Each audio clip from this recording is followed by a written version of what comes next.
Di sebuah lingkungan kecil bernama Gang Melati, ada 4 anak perempuan yang selalu bersama sejak kecil. Mereka adalah Alia, si pintar yang suka membaca dan paling sering memimpin. Lalu Eda Nara, yang berani, cepat bertindak, dan tidak gampang takut. Kirana, si pendiam yang teliti dan jago mengamati hal-hal kecil. Terakhir Safa yang ceria, banyak ide, dan sering bertanya hal-hal aneh. Rumah mereka berjejer rapi, dan di ujung gang berdiri sebuah rumah tua bernomor ke-27.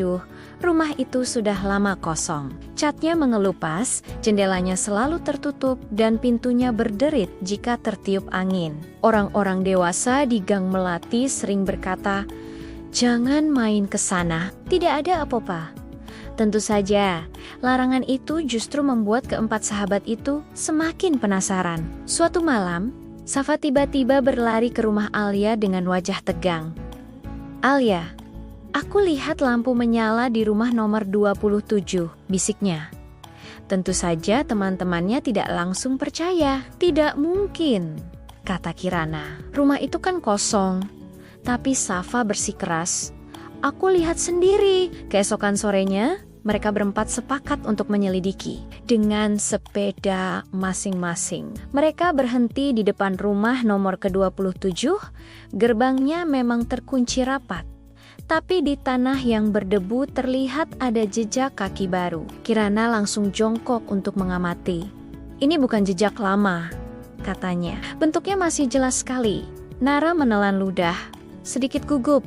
Berarti memang ada orang di sana. Rasa penasaran mereka semakin menjadi-jadi. Malam itu mereka kembali lagi. Sambil mengintip dari balik pagar, Alia melihat sesuatu yang aneh di jendela lantai 2. Ada selembar kertas putih yang ditempelkan di kaca. Dengan hati-hati dan tanpa suara, mereka mendekat untuk melihat lebih jelas. Di kertas itu tertulis sebuah pesan singkat, "Tolong jangan bilang siapa-siapa." Safa langsung menutup mulutnya karena kaget. "Wah, ini misteri beneran," gumamnya. Alih-alih merasa takut, Alia justru merasa bertanggung jawab. Kalau memang ada yang butuh pertolongan, kita tidak boleh diam saja, katanya dengan tegas. Teman-temannya mengangguk setuju. Mereka harus melakukan sesuatu. Keesokan harinya, dengan mengumpulkan semua keberanian, mereka memutuskan untuk mengetuk pintu rumah itu.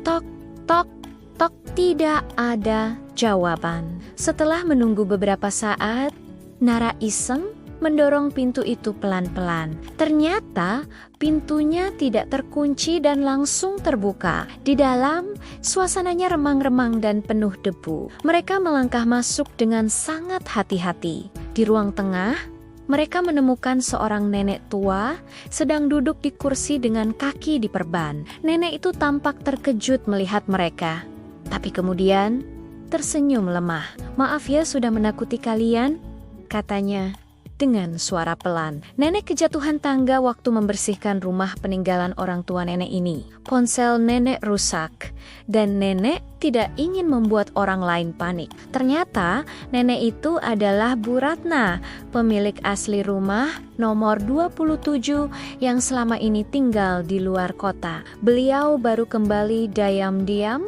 untuk membersihkan rumahnya. Tanpa menunggu lama, Alia, Nara, Kirana, dan Safa segera memanggil orang tua mereka dan ketua RT. Bu Ratna pun akhirnya mendapat perawatan yang layak untuk kakinya.